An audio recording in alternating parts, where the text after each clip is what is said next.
suis architecte paysagiste. Je vous invite à un voyage dans l'art des jardins, à la rencontre de ceux qui les font vivre, les étudient et les imaginent.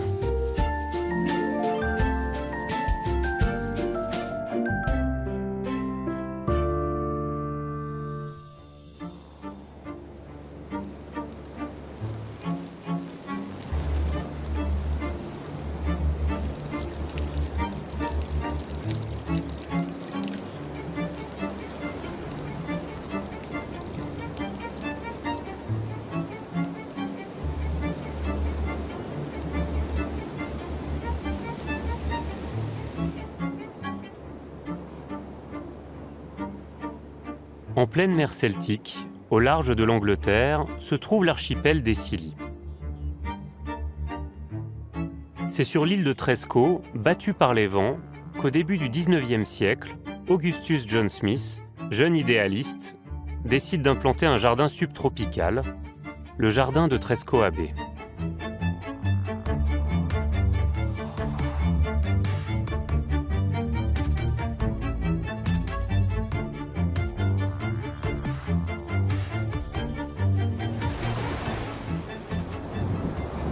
Augustus John Smith, riche aristocrate de 26 ans, a étudié les conditions de vie misérables de la population anglaise.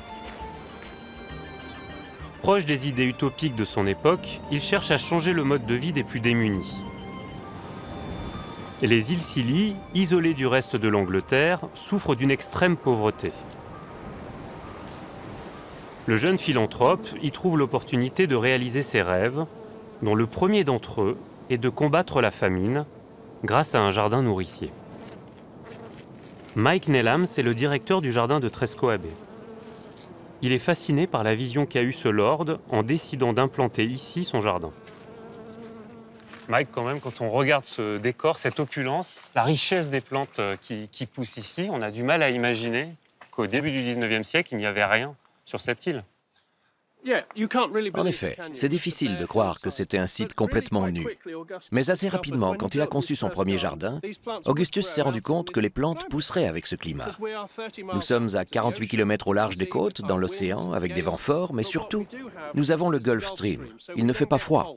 Donc nous pouvons faire pousser des plantes issues des climats du monde entier, de tous les climats méditerranéens.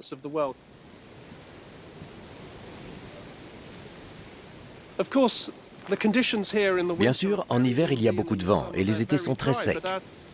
Mais les écarts de température sont très faibles, de 5 degrés environ, jusqu'à 23-24 degrés.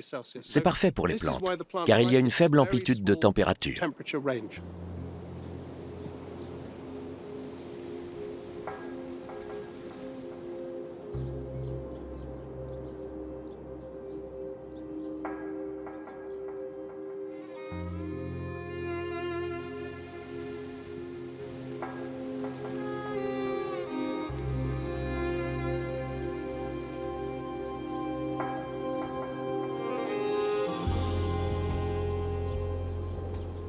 Mike, petit à petit, la collection de plantes exotiques va devenir extraordinaire et le jardin de Tresco va devenir la clé de voûte de l'activité de l'île.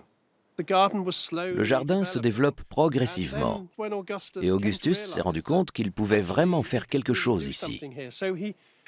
Il a alors contacté le Jardin botanique royal de Kew, à Londres, qui à l'époque était le premier jardin botanique au monde. Et ça lui a ouvert beaucoup de portes. Ils envoyaient ainsi pour lui des gens partout dans le monde pour lui rapporter des plantes et les donner à la famille. Les marins aussi lui apportaient des nouvelles espèces. Il envoyait des gens partout pour en collecter. Il voyageait jusqu'au Cap en Afrique du Sud ou en Californie. Il parcourait le monde. De tous ces endroits, il rapportait ses plantes. En un très court laps de temps, le jardin est devenu très important pour les gens sur l'île. Tout sur l'île tournait autour du jardin.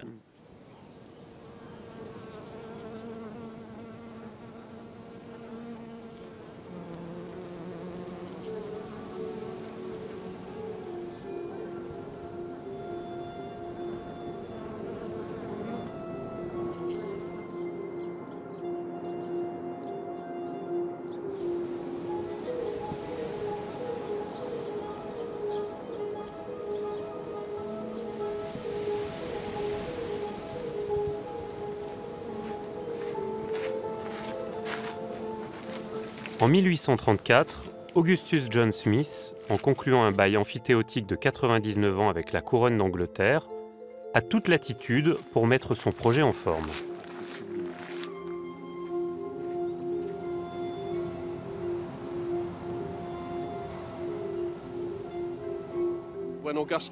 Quand Augustus Smith est venu ici, il a regardé cette vieille ruine et s'est dit que ce serait un endroit parfait pour commencer son jardin.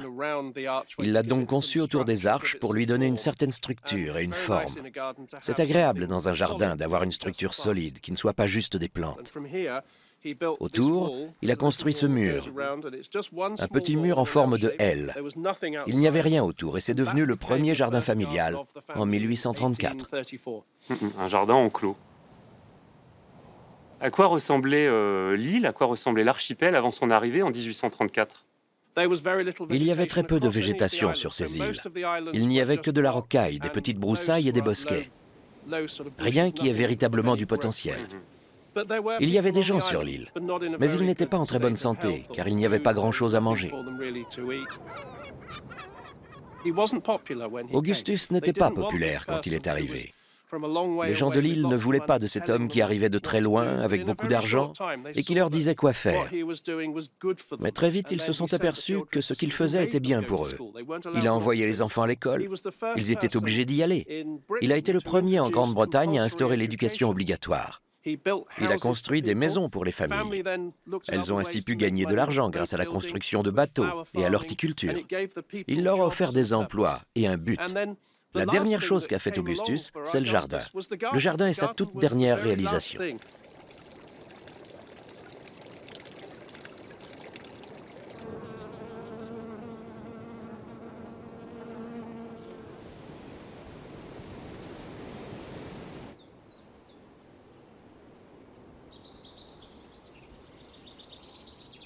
Alors, il aurait pu imaginer d'autres projets ici à Tresco. Pourquoi crée-t-il un jardin? Eh bien parce qu'il a construit sa maison ici, à cet endroit avec une vue magnifique sur l'île. Mais plus important encore, c'est cette magnifique abbaye. Et à l'époque victorienne, une période importante de l'histoire britannique, les Anglais aiment leur jardin avec leur maison. C'est aussi simple que ça. Les Anglais aiment leur jardin.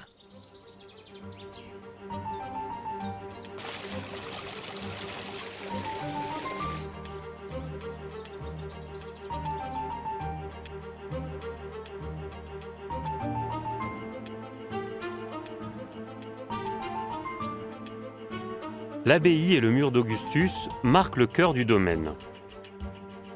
Le jardin est structuré par deux grands axes, du nord au sud et d'est en ouest. De nombreux sentiers secondaires sillonnent l'ensemble des terrasses plantées ou engazonnées. Le jardin se déploie à flanc de colline et offre ainsi aux plantations des habitats variés, du plus sec au plus humide. Une épaisse ceinture végétale composée d'arbres et d'arbustes entoure l'ensemble.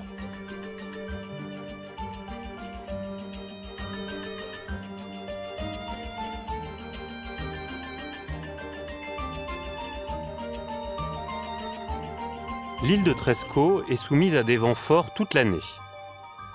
Augustus John Smith a dû trouver des solutions pour protéger son jardin et permettre aux plantes exotiques de pousser.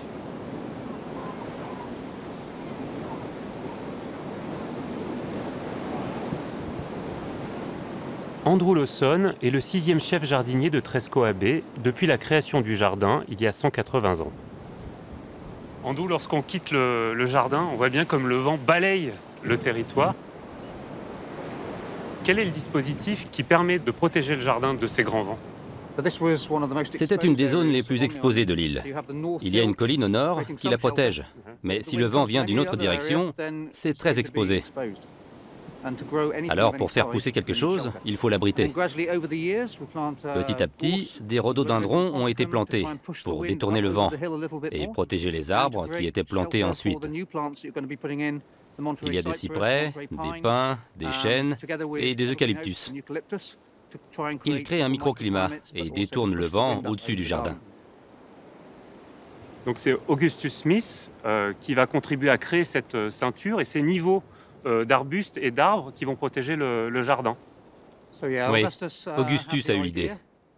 Mais de son vivant, les arbres n'ont pas eu l'occasion de pousser assez haut jusqu'à créer cette ceinture de protection. Il a fallu du temps. Et Andrew, la différence entre l'extérieur du jardin, là où on est ici, et l'intérieur du jardin est absolument extraordinaire. Si vous venez ici sur cette colline, par une journée d'hiver venteuse avec des rafales à plus de 100 km/h, c'est difficile de rester debout. Mais si on retourne à l'intérieur du jardin, on se remet en t-shirt. Et le vent est vraiment en train de transformer la forme des plantes. Hein. On peut voir comment ils ont été façonnés par le vent. Imaginez faire pousser quelque chose ici, c'est très difficile. On voit qu'il manque des feuilles sur certaines branches. Ça montre à quel point ça peut être venteux par ici. Mais même ces branches participent à la protection. Je vais vous montrer comment fonctionne la protection contre le vent. On arrive juste derrière les rhododendrons. Et vous voyez à quel point il fait plus chaud? Et plus de vent. C'est génial. Et c'est exactement ce qui est reproduit dans le jardin.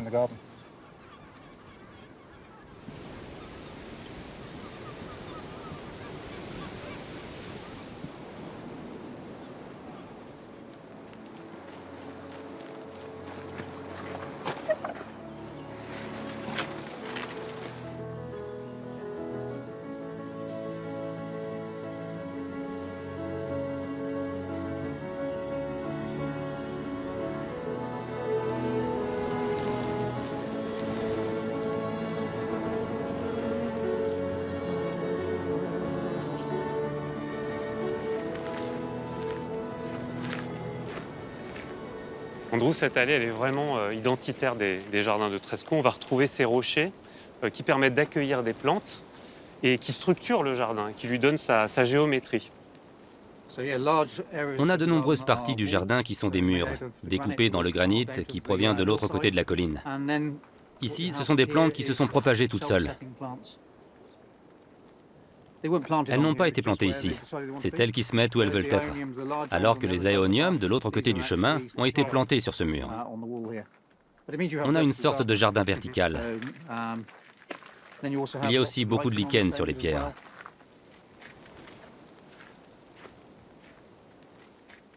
Et le lichen, vous le laissez aussi sur les bancs? Oui, on le laisse. Ça leur donne un côté rustique. Le lichen peut recouvrir un banc neuf en 20 ans, mais ça donne l'impression qu'il est bien plus vieux.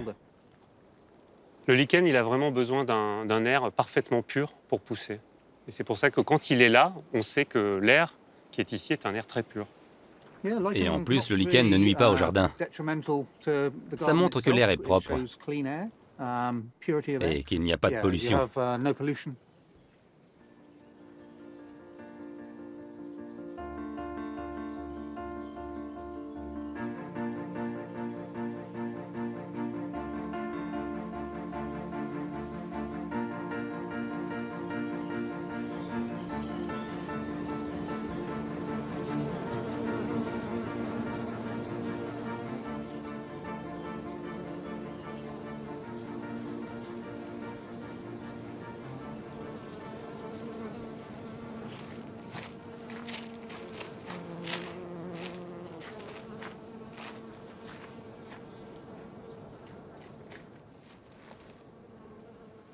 Comment est organisée la collection de plantes exotiques, les différents massifs qui sont à l'intérieur du jardin? Nous essayons de placer les plantes là où elles veulent être. Par exemple, ici, nous sommes en haut du jardin. Le granit est très proche de la surface.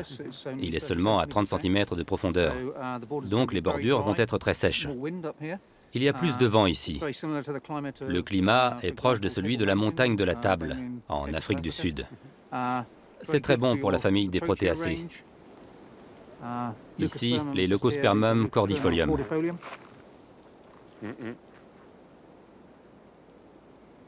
Elle est sublime, celle-là. Oui, c'est une Leucospermum, ou pelote d'épingle orange. Alors, cette Proteaceae-là, par contre, c'est vraiment le symbole de l'Afrique du Sud. Oui, c'est la fleur nationale de l'Afrique du Sud, le roi des Proteaceae. Donc ici, c'est aride. Lorsqu'on descend dans le jardin, on atteint une zone plus abritée, plus humide, avec un sol plus profond. Jusqu'à 90 cm de terre avant d'atteindre le granit. Ce qui est très bien pour les plantes de Nouvelle-Zélande et du Chili. Andrew, même si les terrasses représentent des régions du monde entier, on a l'impression dans le jardin, et notamment avec les protéacées, que les plantes se disséminent de manière beaucoup plus libre. Les protéacées, on en voit ici, mais on en voit aussi un peu plus bas, ailleurs. Elles ont tendance à montrer où elles veulent être. Beaucoup de nos plantes se propagent toutes seules. Les jardiniers décident ensuite si c'est un bon endroit pour la plante et si elle peut rester là. Ce n'est pas forcément un pays de bordure plantée.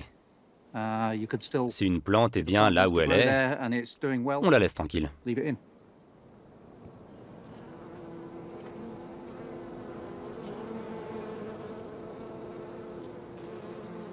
Le jardin initié par Augustus John Smith appartient toujours à la même famille. Il a beaucoup évolué, notamment à partir de 1872, lorsque le neveu d'Augustus, Thomas Algernon, en devient propriétaire. Passionné de botanique, il agrandit le jardin, multipliant sa surface par 10. Il y ajoute de nombreuses plantes exotiques et prolonge ainsi l'œuvre de son oncle. À l'ouest du domaine se trouve le potager de Tresco Abbey.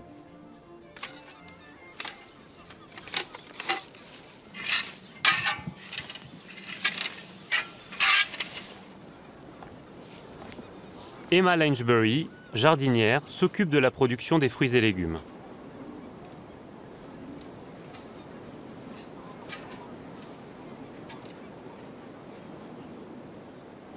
Est-ce que ce jardin a toujours existé à Tresco Abbey? Oui, il y a toujours eu un jardin potager pour la famille qui vivait dans la maison. Il s'est beaucoup agrandi et produit en plus grande quantité aujourd'hui. Et les pommes de terre, elles sont prêtes là? Oui, les pommes de terre sont prêtes. Je vais en sortir quelques-unes.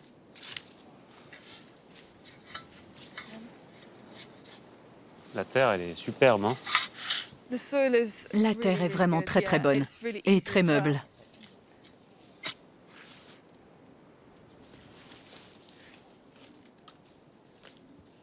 Ça fait plusieurs semaines maintenant que vous pouvez récolter des pommes de terre ici à Tresco.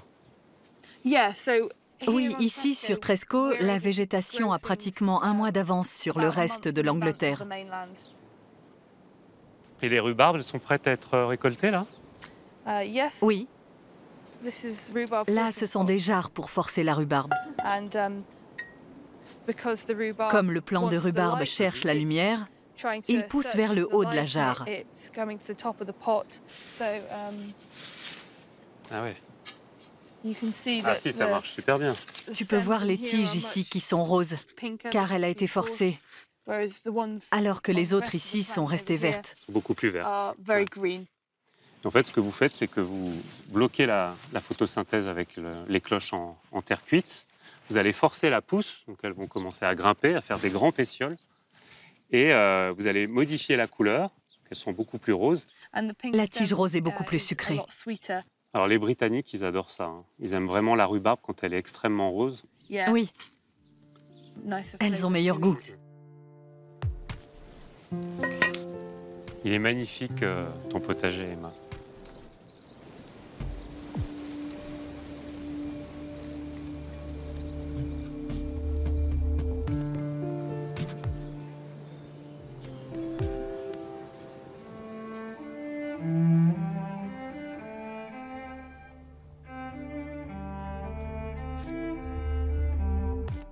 Certaines espèces commencent à se répandre à l'extérieur du jardin et gagnent la lande et les dunes en bord de mer.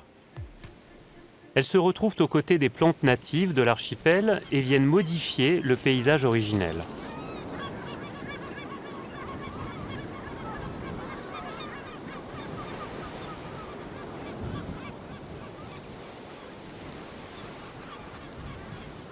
Biologiste, Rosemary Parslow est spécialiste de la biodiversité des îles Scilly.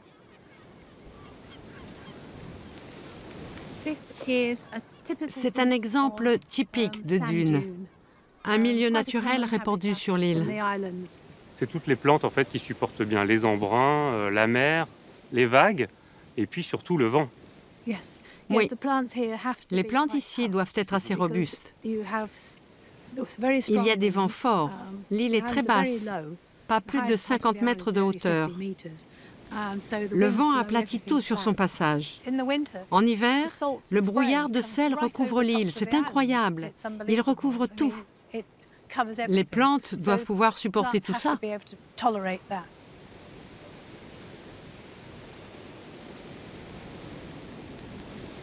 Une quantité importante des plantes que l'on trouve à l'état sauvage sur l'île ont pourtant été introduites par l'homme, notamment celles qui proviennent du jardin de Trescoe Bay. Voilà ce qui arrive aux dunes lorsque les plantes exotiques s'échappent du jardin et deviennent partie intégrante de la végétation. Là, c'est un Senecio glastifolius que l'on trouve dans le jardin et qui maintenant s'acclimate dans les dunes et ailleurs sur l'île. Et là, il y a des grands échiums qui viennent des îles Canaries. Et puis des agapantes. Oui, des agapantes d'Afrique du Sud. C'est une sorte de lys. Elles se répandent partout sur l'île. On en voit sur toutes les dunes de Trescoe. Rosemary, comment toutes ces plantes se disséminent sur l'île? Comment elles s'échappent du jardin? Certaines ont sans doute été plantées en ornementation et se répandent depuis. Les graines se propagent depuis 70 ou 80 ans, donc il y en a beaucoup maintenant. Mais des plantes, comme les petites Senecio, ont des graines duveteuses. Elles se sont juste envolées du jardin. Voilà, vous venez de faire pareil. Vous en avez répandu d'autres. Les mouettes emportent toutes sortes de plantes, en particulier les griffes de sorcières. Elles les emportent sur l'île pour construire leur nid. Et comme c'est une succulente, ça repousse à partir d'un morceau de tige. Voilà comment elles se répandent.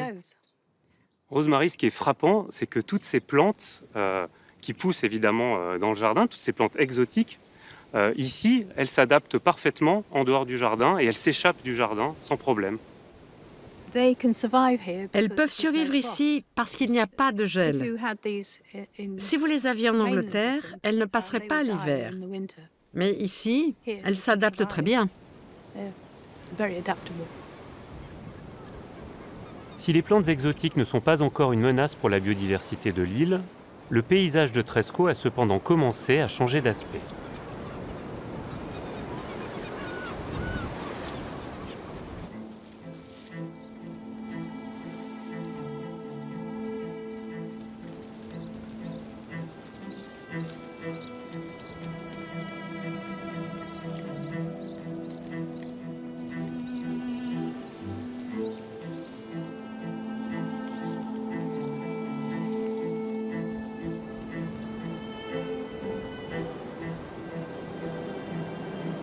L'acclimatation a toujours une limite, celle à partir de laquelle les plantes ne peuvent plus résister. C'est ainsi qu'il y a 30 ans, une vague de froid a tué 90% des plantes du jardin. 3 ans plus tard, alors que le jardin est en pleine reconstruction, une tornade avec des vents à 200 km/h s'abat sur l'île et détruit tout sur son passage.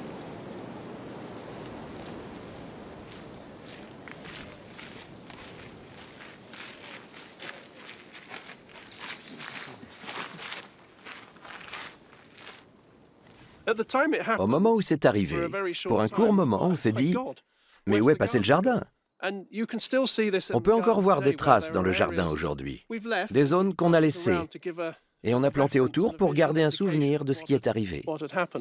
Et Mike, ça c'est un des rares cyprès qui a survécu. Cet arbre a survécu, mais on en a perdu plus de 2000 de cette taille. Sur tout le périmètre, ce sont 2000 grands arbres qui sont tombés.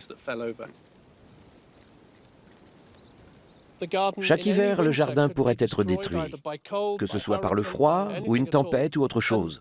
Mais c'est là tout l'objet de ce jardin, essayer d'être différent et de toujours repousser nos limites. Tout comme Augustus à l'époque, nous savons que le jardin peut disparaître à tout moment. Mais ce qu'il y a de bien, c'est que nous savons comment le reconstruire. Nous suivons donc une trajectoire similaire depuis 200 ans.